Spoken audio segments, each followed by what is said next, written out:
Welcome to another edition of our show. I'm excited to have our guest today, who is the co-founder and CTO of PandaDoc. And I'm joined today by my co-host, Carlos Ponce, in Mexico City, and Kim Lantis in Hermosillo. I am in Los Angeles, and welcome. We hope to make it informative today, and we hope to have a good conversation with you all can share it. Sergey, thank you for joining us today. Excited to be with you guys. Thank you. Sergey, you're checking in from St. Petersburg, Florida, correct? That's correct. Right? Okay, cool. Well, thanks. Welcome to the show. Sergey, please introduce yourself. Tell us a little bit about you and your background. Let the audience know who you are. I'm Sergey Barysyuk, CTO and co-founder of PandaDoc. I'm born and raised in Belarus. It's a small Eastern European country between Ukraine, Russia, and some other countries. And I lived there up until 30, I guess, when I moved to US 5 years ago. And since then, I lived in San Francisco a couple of years. And then I moved to St. Pete, Florida to open our third office here, which is already 70, 80 people. And it's been hell of a ride. I'm originally with the engineering background, started as a developer, went through probably all the stages of the engineering career, and then founded one company with my partner. We were doing software development and some smaller products. And then after this company, when we sold it, so we founded another one, which was basically PandaDoc. Wow, nice journey. So, Sergey, we all have something in common. We're all living in countries that are not the countries we were born in. Yeah, true. That's so true. You're living in Mexico, born in Montana, raised in Montana. I live in LA and born and raised in Switzerland, of all places. So, we're all foreigners. That's what makes the world go around. So, Sergey, tell us a bit about PandaDoc. You're the co-founder there and the CTO. What gave birth to this idea that you guys decided, hey, let's create PandaDoc? What was that moment, that spark that gave birth to this business, and what do you guys do? So the PandaDoc is the document automation software for sales teams. So what we help with is we're helping sales team to optimize the process, how they create sales documents, deliver them, track them, get them signed, and even collect payments. So you can think about that any sales process in your organization, you deal with the documents. And usually those documents, they're more or less like templatizable. We're talking about the proposals, contracts, NDAs, agreements, the SOWs and all these things. And so we build a platform which helps you to create those documents based on the template, deliver them, and track them, how the people open this, how much they spend time on those documents, and also get them signed electronically. And it all speed up and optimize the process. So we're basically helping organizations to transact better and faster. And the idea came from the internal pain. So we had the organization, and it was a software development organization, but we dealt with many customers, and the deals were quite small. So we had this velocity model when the customers coming to us and asking about the quotes and how much it's going to be.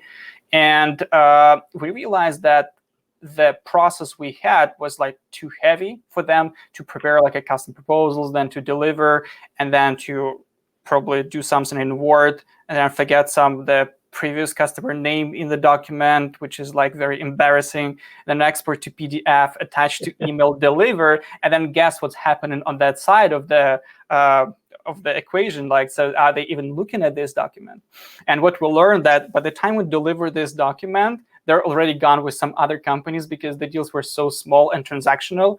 So we wanted to have a better process. So we created the app, which helped us to do this quickly based on the template and quote quicker, but also deliver those documents as a unique link. So when the customers open them, we could actually track and understand what's happening on that side, and even how much time they spend on particular pages of the document. And if they stuck on the pricing page, or if they stuck somewhere, we could have a conversation about this and maybe suggest them some help, or maybe follow up, and maybe even give a discount. And then the last step, when you need to execute this document, it also was a pain because they needed to print this out, sign, scan, send back. And that's basically 20% of the deals drop, because like it's just not very convenient to do, right? And you need this, not the customer need this in many cases. So we did this electronic signature part of the documents, so they can execute this document with their legally binding electronic signatures online, and you can get this deal going much faster. And obviously later we extended with the workflows and some other things to accelerate and simplify this process for sales reps as well. Wow, that's cool. Because I mean, there's obviously a lot of document management solutions in the marketplace, but I was always curious what's unique about PandaDoc. So you're really just automating the process from proposal to closure for sales teams, which is certainly very time consuming. The going back and forth process. Can certainly appreciate that. Well, let's go right into the conversation today, because I think we're talking about an interesting topic. And Kim, would you mind introducing the conversation today and kicking us off today? Sure will. Thank you. It's nice to meet you also, and thank you for sharing your story. I think your tool and what you sell is very useful, and I love that. But bringing us to today's topic, you chose the Founder's Guide to Hiring for Leadership Positions in a Growing Startup. Specifically, those high-level roles, right? And needing to know who you can trust and how to gain those leaders when you need somebody who's more experienced to take the company to that next level. So before we get onto that topic, I do have a question for you, Sergey. This is your third, I believe you said, company that you've founded? It's a second one. Okay, second. All right. So you do have some experience in that transition, and now you're doing it again. So let's talk about that, please. What's your guide for hiring leadership? Yeah, it's actually quite vivid in my memory still, because I hired 2 VPs just recently, basically 2 quarters ago. And for each of the positions, I spent a lot of time. So I started in the beginning of 2019 and started interviewing for those positions. And like initially I thought oh, it's going to be like easy. There's so many good people, and it's going to be easy, and we have a great company, and we're growing. But then it turned out that it's actually a quite complicated task. So first of all, second, I probably even didn't realize how I need to be prepared. And so what I need to do from a founder perspective, from the person who's hiring, and how to overall set up this process to make it successful and close those positions faster. And I did probably around 100 interviews for each of the positions, VP product, VP engineering. So it was a lot of interviews. And I kind of crystallized at the end of the process, like how I would hire for those positions, what I would ask, what I did wrong in the very beginning, and how I got to the specific, I don't know, like questions, maybe structure, maybe process. And that's what I wanted to share today. Perfect. Thank you. Before you move on to the process, I'm curious, what was your process to know when? Like, when is the time to hit the go button? Like, okay, time to let my baby go, time to fly. That's basically when the process starts. You need to realize. If I could add a little bit to that, because this is a struggle with a lot of founders, right? There are very, very few founders that have taken their companies beyond $100 million. Right? They're very good at getting into 20, 30, 40, and then most get tripped up with this, chase the shiny item thing, right? Constantly needing to reinvent, which at some point you have to kind of hunker down and say, okay, we're going to scale now. So, and it's a very challenging thing. So how did you sort of figure out, hey, it's time to tap into some of the talent that knows how to do this well, the professional scaling, the guys who know how to scale a business? How did you, to answer the question, how did you kind of come to that conclusion? What was the moment I was like, you know what, we might need some help to do this?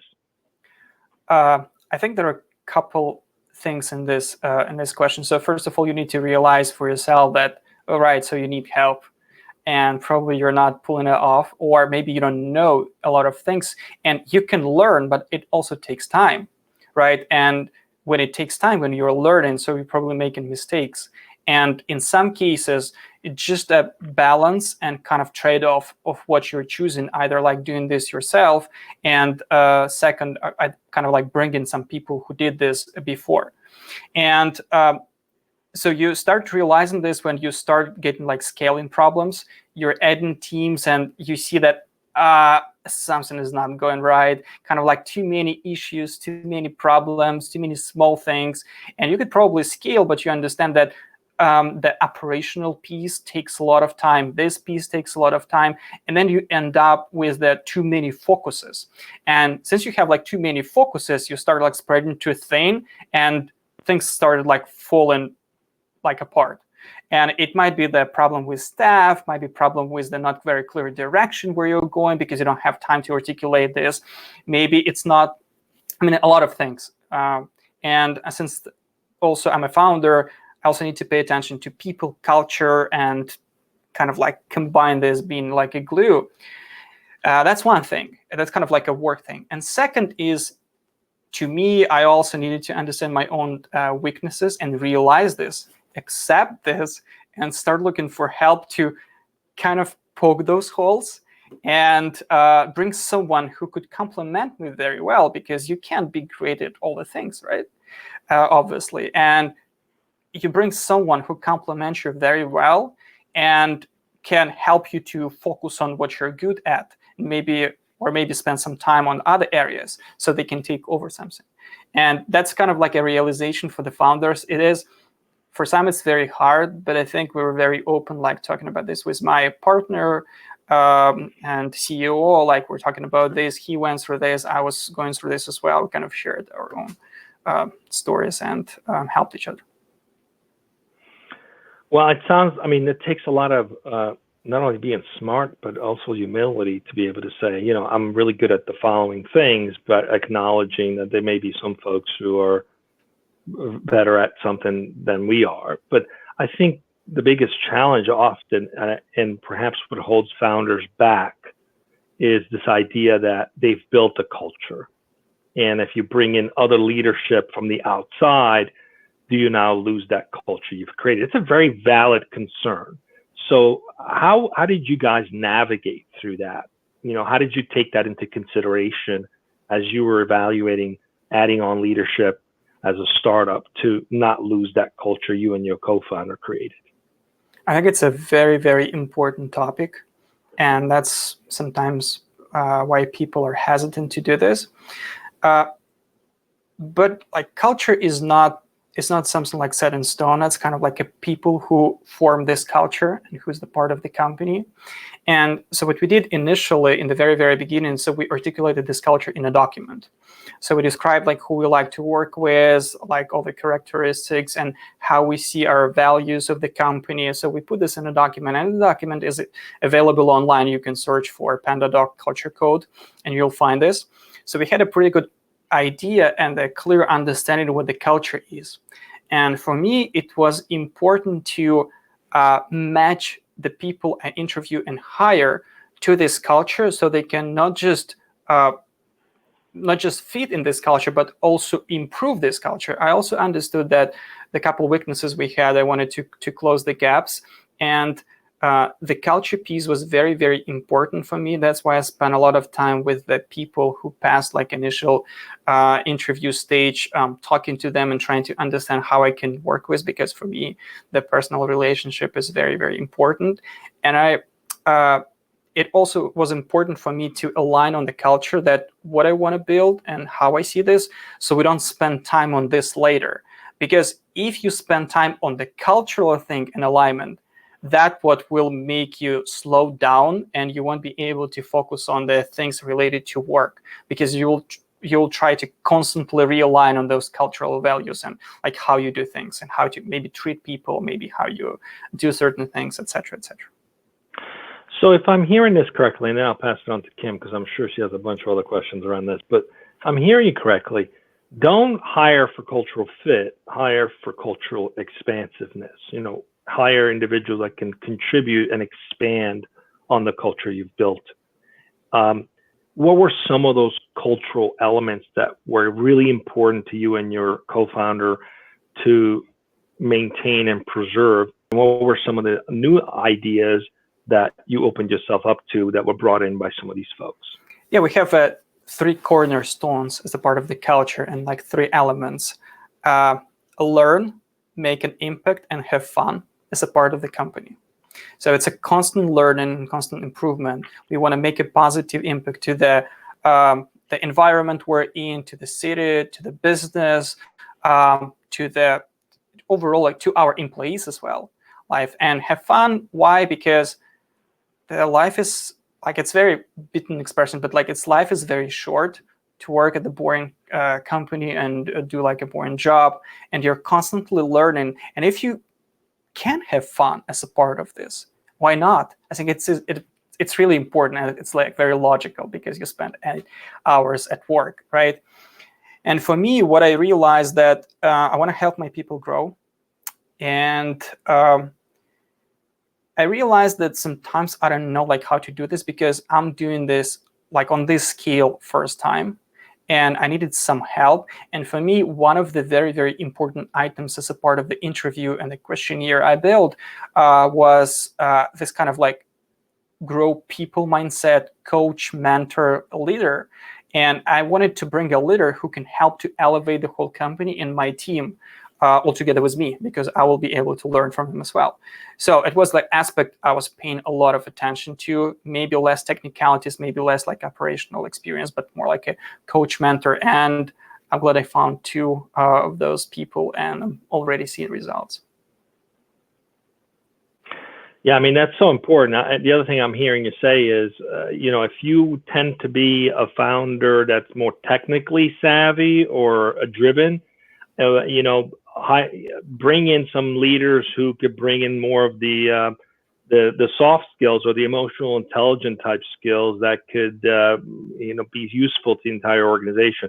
And that's one of the other things I'm hearing is the investment in expanding the emotional intelligence within the organization, because mentoring, coaching, that requires, first of all, requires the willingness to learn. So that people have to be able to be open to it. And that requires a certain level of trust. You have to create safety for people, and certainly enables intimacy.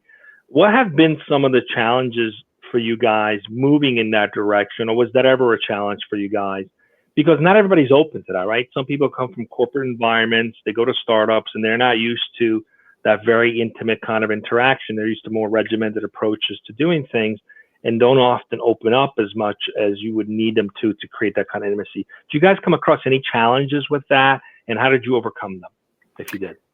I think like for us, it was always part of the culture. And since you hire, you kind of do a culture fit element as a part of the interview, and you understand if the people are willing to be open and willing to learn new things, and maybe come into a less defined job description and position. So what they're doing may be less defined, because they will need to figure out things and maybe even look at this at a different angle. And since we hired those people, for us, it wasn't a problem to try to adjust them to this idea, because we control this. And from the very, very beginning, we were like this. It was a part of our culture as well, because we have grown in Belarus and doing sales from Belarus and moving to US and establishing international company. It's all part of the learning. And sometimes we have this joke that it was the most expensive university we were still studying at, because we spent a lot of our own money in the very beginning, and we funded the whole endeavor with our own money. So that's why it was a part of the culture, and it wasn't a challenge for us. When you're looking for these individuals, this idea of cultural fit, which is great, but how did you identify that, and what types of questions or conversations did you have with the individuals as you were going through your, hundreds of potentials? And do you have any like red flags, things that happened that you were like, you're like out? Or what was the clincher, the nail? Well, I don't want to say the nail in the coffin, because that has a negative connotation, but what was the story or the thing that actually led you to choosing the 2 individuals who are part of your team today?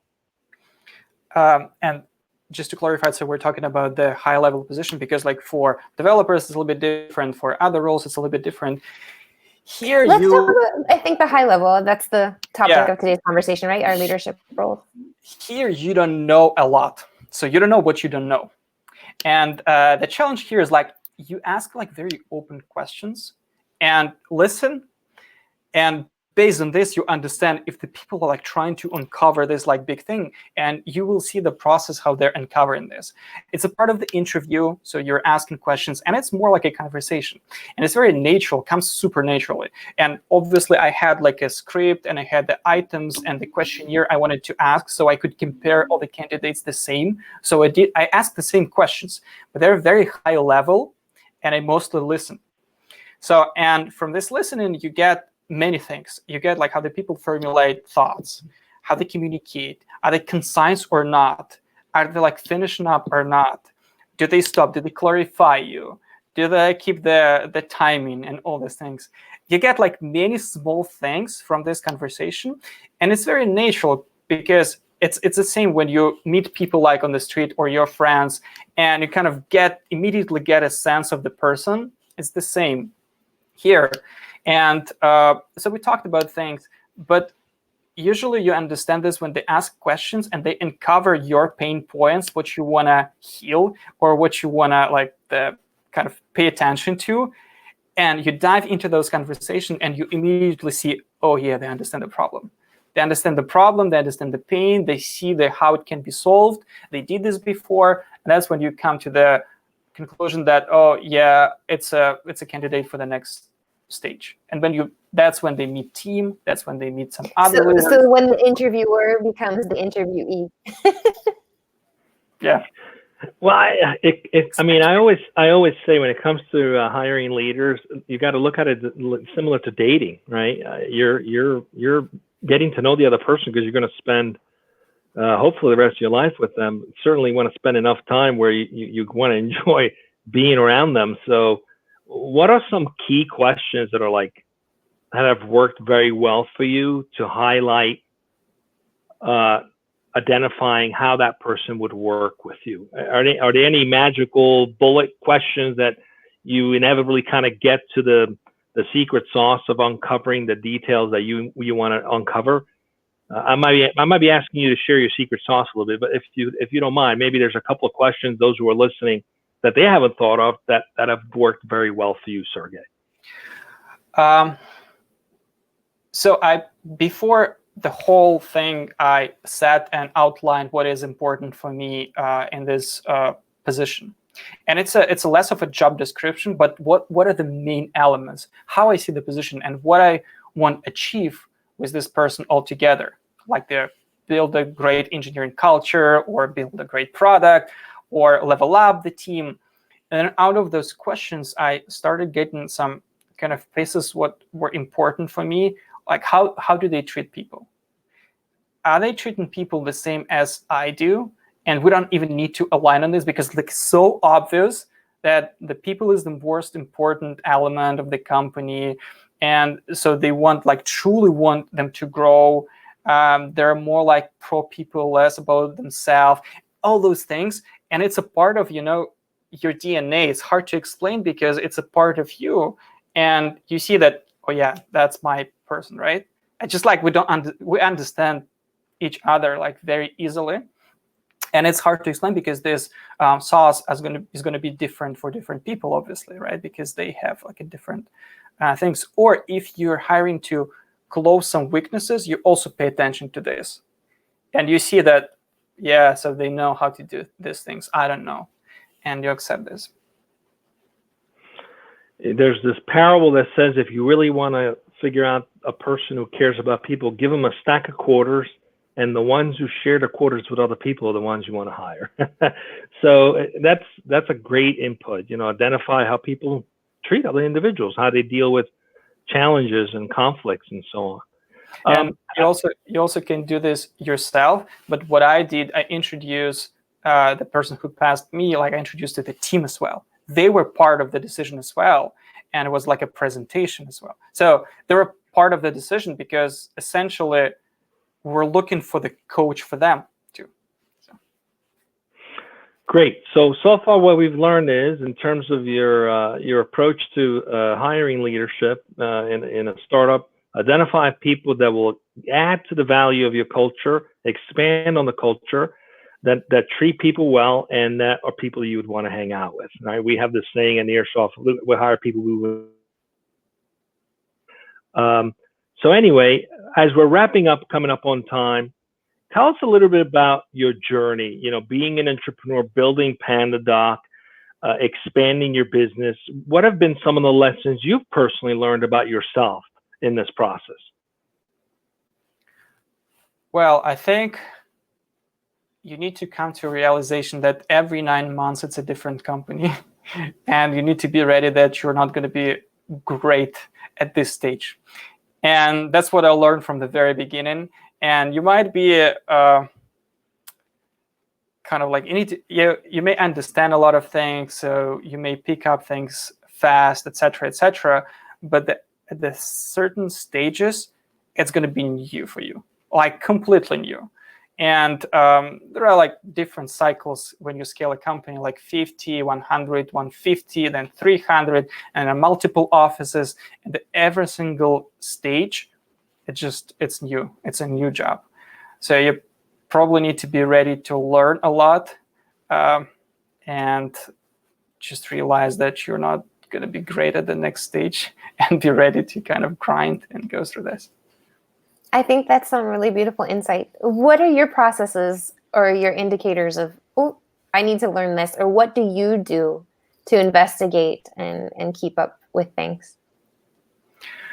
At this point, I think like we have a goals and a very clear objective for the year, for the quarters.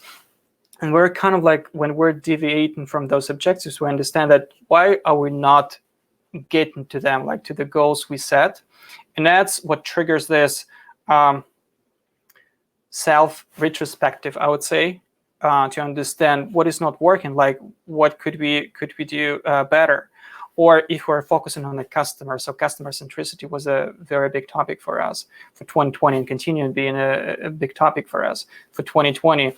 And it's a constant kind of analysis of what is not working in this process, what can we improve, and just doing like a slight tweaks and slight improvements, because it all comes down not one silver bullet, right? It all comes down to those like small things which all sum up and add up, and then you make this impact.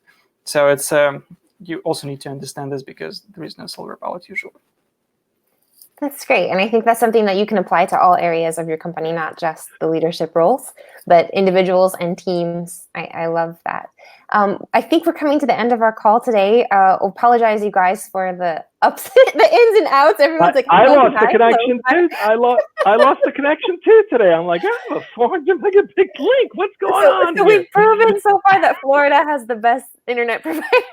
Yeah. Well, I'm glad it didn't like completely conk out. So at least the audience got the full. I missed the best part at the end. So anyway, I apologize. I'll have to re-listen after it's done. Probably my daughter is not watching Netflix, so that's fine. I literally was like, guys, get off the TV. I can't. The net went down. So no, I think it was actually a StreamYard issue. But anyway, glad we're back on. Yes. Sergey, thanks for joining us today. Really appreciated talking with you. We're going to wrap up. And just stay with us after we go off the air for a few seconds, just to wrap up. Everyone, thanks for joining us. And don't forget to tune in on Monday. See you tomorrow. Yeah, tomorrow. Well, we have another show tomorrow. That's right, with Travis Huff, Chief Social Marketer with Real Time Outsource. So tune in, same time tomorrow. Take care, everyone. Goodbye. Thank you. Goodbye.